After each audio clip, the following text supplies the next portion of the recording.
નમસ્કાર. આજના virtual classroom training સેશનમાં આપ સૌનું હાર્દિક સ્વાગત છે.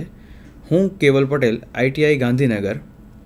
આજે ITIમાં ચાલતા ડ્રાફ્ટમેન સિવિલ ટ્રેડના લેવલિંગના અગત્યના ટોપિક લોન્જિટ્યુડિનલ સેક્શન અને ક્રોસ સેક્શન વિશે માહિતી આપીશ. પહેલાં તો આપણે લેવલિંગ વિશે ખ્યાલ મેળવીશું. લેવલિંગ એટલે શું?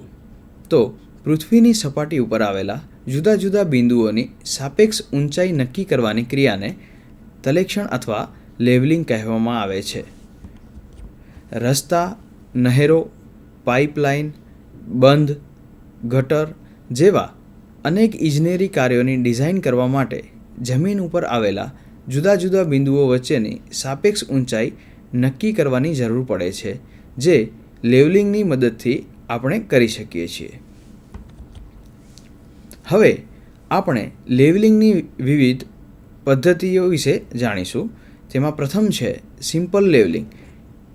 જ્યારે બે બિંદુઓ વચ્ચેનું અંતર બહુ જ ઓછું હોય અથવા તો જમીન સમતલ હોય ત્યારે કોઈ એક જ જગ્યાએ ઇન્સ્ટ્રુમેન્ટને ફિક્સ કરી અને સ્ટાફ રીડિંગ લઈ શકાય છે, જેને આપણે સિમ્પલ લેવલિંગ એટલે કે સાદું તલેક્ષણના નામેથી ઓળખીએ છીએ.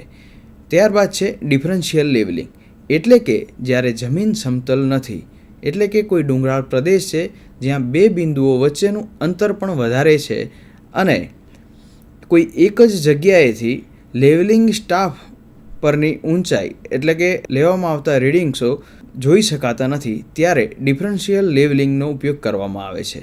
ત્યારબાદ છે ફ્લાય લેવલિંગ. ફ્લાય લેવલિંગ એટલે કે ફોર સાઇડ રીડિંગ અને બેક સાઇડ રીડિંગની મદદથી જે લેવલિંગ કરવામાં આવે છે તેને ફ્લાય લેવલિંગ કહેવામાં આવે છે. ત્યારબાદ છે ક્રોસ સેક્શનિંગ એટલે કે અનુપ્રસ્થ તલેક્ષણ, જેના વિશે આપણે આગળની સ્લાઇડમાં જાણીશું. ત્યારબાદ છે રિસિપ્રોકલ લેવલિંગ, એટલે કે કોઈ બે બિંદુઓ વચ્ચે આપણે લેવલિંગ કરવું છે અને વચ્ચે નદી, તળાવ કે આવા કોઈ વિરોધ આવે છે ત્યારે લેવલિંગ કરવું ખૂબ જ મુશ્કેલ બને છે. ત્યારે રિસિપ્રોકલ લેવલિંગ એટલે કે વ્યસ્ત લેવલિંગની મદદથી આપણે લેવલિંગ કરી શકીએ છીએ. ત્યારબાદ છે રૂપરેખા તલેક્ષણ એટલે કે પ્રોફાઇલ ઓર લોન્જિટ્યુડિનલ સેક્શનિંગ, જેના વિશે આપણે આગળની સ્લાઇડમાં જાણીશું. ત્યારબાદ છે ચેક લેવલિંગ. ચેક લેવલિંગ એ ફ્લાય લેવલિંગની જેમ જ કરવામાં આવતું એક લેવલિંગ છે. ત્યારબાદ છે ટ્રિગોનોમેટ્રિક લેવલિંગ. હવે આપણે લોન્જિટ્યુડિનલ સેક્શન એટલે કે અનુલંબ છેદ વિશે વિસ્તૃત માહિતગાર થઈશું. રસ્તા, રેલવે, પાઇપલાઇન, ગટર, નહેર જેવા સિવિલ ઇજનેરી કામો માટે સૌપ્રથમ તેની મધ્યમાં મધ્યરેખા નક્કી કરવામાં આવે છે, એટલે કે પહેલાં કોઈ સેન્ટર લાઇન ડ્રો કરવામાં આવે છે. આ મધ્યરેખા ઉપર આવેલી જમીનની રૂપરેખા જાણવી ખૂબ જ જરૂરી છે.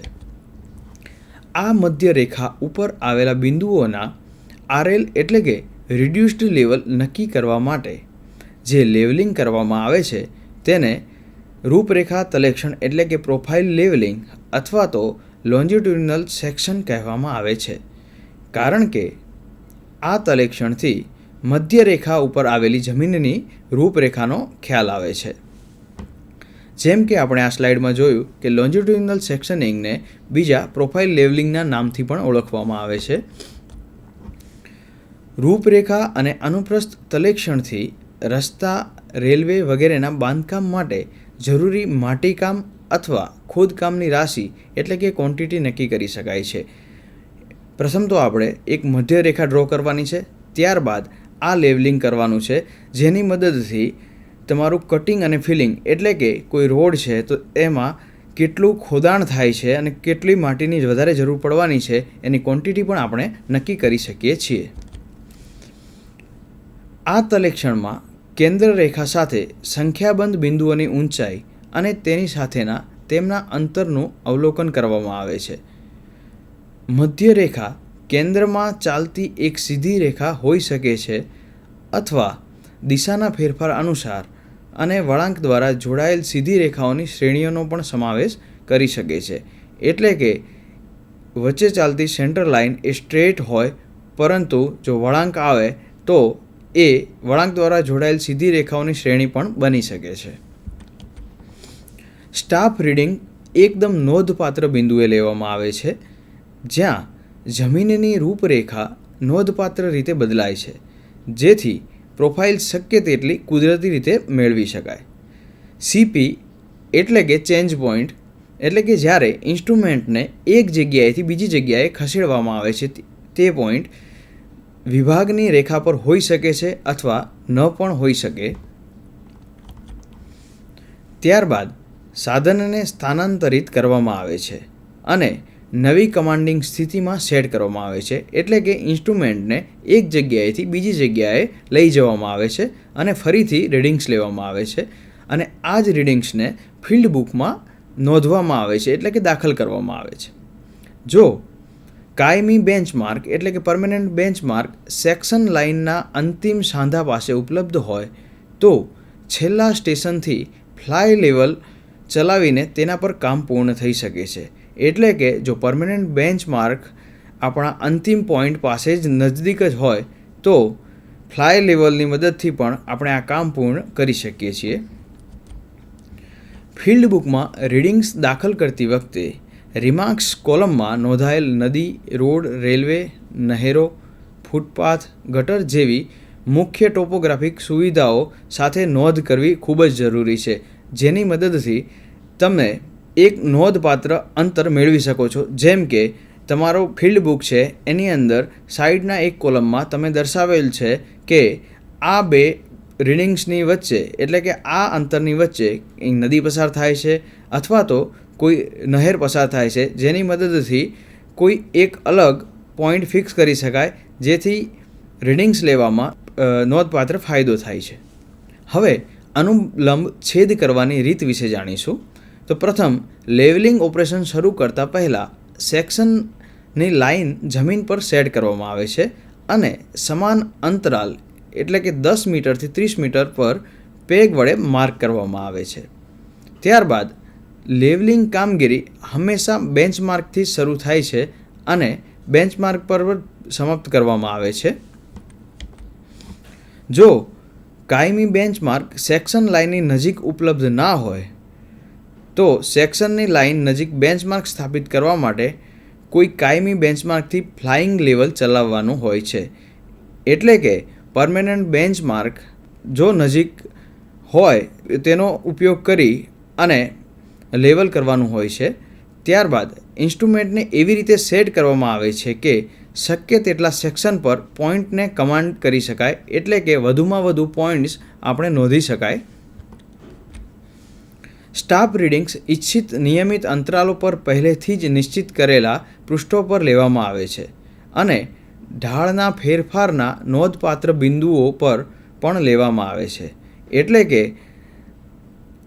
કોઈ જગ્યાએ ઢાળ આવે છે અથવા તો કોઈ જગ્યાએ ચઢાણ થાય છે તો નિશ્ચિત કરેલા અંતરાલો એટલે કે નિશ્ચિત કરેલા અંતર પર આપણે અલગ અલગ રીડિંગ નોંધતા જવાનું છે. જેટલા વધારે નોંધપાત્ર રીડિંગો લઈશું તેટલું વધારે લેવલિંગ ક્લિયર થશે. રીડિંગ્સને લેવલ બુકની યોગ્ય કોલમમાં રેખા સાથે સંબંધિત સાંકળોની સામે દાખલ કરવામાં આવે છે, જેનું અંતર કોલમમાં પણ નોંધવામાં આવે છે. જ્યારે દ્રષ્ટિરેખા 100 મીટર અંતરની અંદર હોય અને મજબૂત જમીન અથવા સારી રીતે વ્યાખ્યાયિત ઓબ્જેક્ટ પર પરિવર્તન બિંદુ પસંદ કરવામાં આવે છે ત્યારે સાધનને એક જગ્યાએથી બીજી જગ્યાએ સ્થાનાંતરિત કરવું ખૂબ જ જરૂરી છે. હવે ચેકિંગ્સ ઓફ લેવલ વિશે આપણે જાણીશું. એટલે કે જ્યારે લોન્જિટ્યુડિનલ સેક્શનિંગ કરતા હોઈએ ત્યારે શું ધ્યાન રાખવું જોઈએ. તો દિવસના કામના અંતે જો ઉપલબ્ધ હોય તો કાયમી બેન્ચમાર્ક એટલે કે પરમેનન્ટ બેન્ચમાર્કથી બીજા કાયમી બેન્ચમાર્ક પર ફ્લાય લેવલ લઈને અથવા તો જ્યાંથી કાર્ય શરૂ કર્યું હતું તે સ્થાયી બેન્ચમાર્ક પર પાછા ફરીને કામની ચોકસાઈને આપણે તપાસવી જોઈએ. The closing error is equal to summation of back side minus summation of fore side minus last RL minus first RL is calculated. એટલે કે આ સૂત્રની મદદથી દિવસના અંતે કામમાં રહેલી ભૂલો એટલે કે ક્લોઝિંગ એરર આપણે તપાસી શકીએ છીએ, જે ઓછામાં ઓછી બને તે પ્રયત્ન કરવો ખૂબ જ જરૂરી છે. ઉદાહરણ તરીકે ધારો કે કોઈ એક રસ્તાનું બાંધકામ કરવા માટે જમીન પર તેની મધ્યરેખા સ્થાપવામાં આવે છે.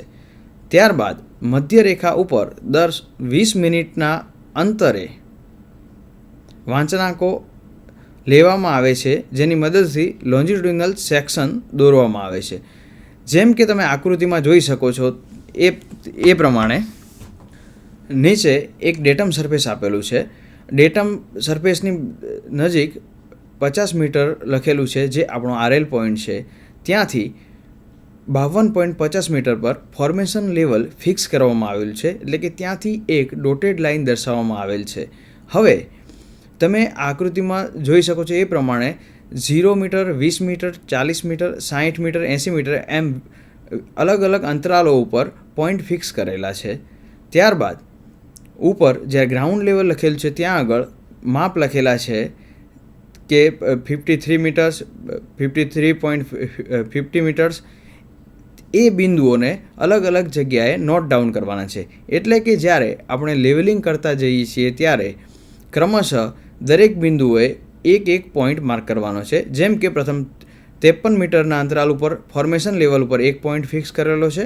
આપણું ફોર્મેશન લેવલ છે 52.50 અને આપણું અત્યારનું પોઈન્ટનું જે લેવલ છે એ 53 છે. તો 53 ઉપર એક બિંદુ નિર્ધારિત કર્યું. ત્યારબાદ 53.50 પર બીજું, ત્યારબાદ 54 પર, ત્યારબાદ 52.50 પર, ત્યારબાદ 52 પર. આ રીતે આખી જ પ્રોફાઇલ જનરેટ કરવામાં આવે છે. આ પ્રોફાઇલ પરથી આપણને કટિંગ કઈ જગ્યાએ થાય છે અને ફિલિંગ કઈ જગ્યાએ થાય છે એનો ખ્યાલ આવે છે.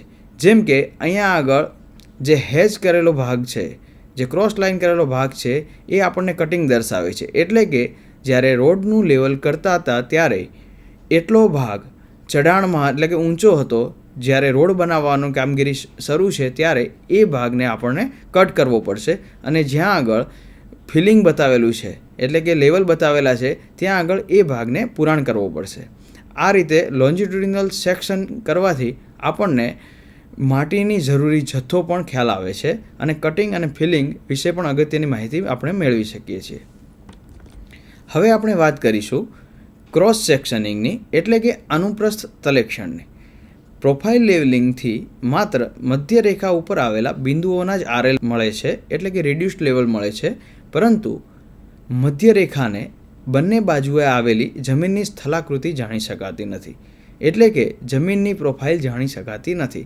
તો આ સ્થલાકૃતિ રેલવે, રસ્તા, નહેર વગેરેની ડિઝાઇન માટે જાણવી ખૂબ જ અગત્યની છે. માટે આપણે ક્રોસ સેક્શનિંગ એટલે કે અનુપ્રસ્થ તલેક્ષણ કરીએ છીએ.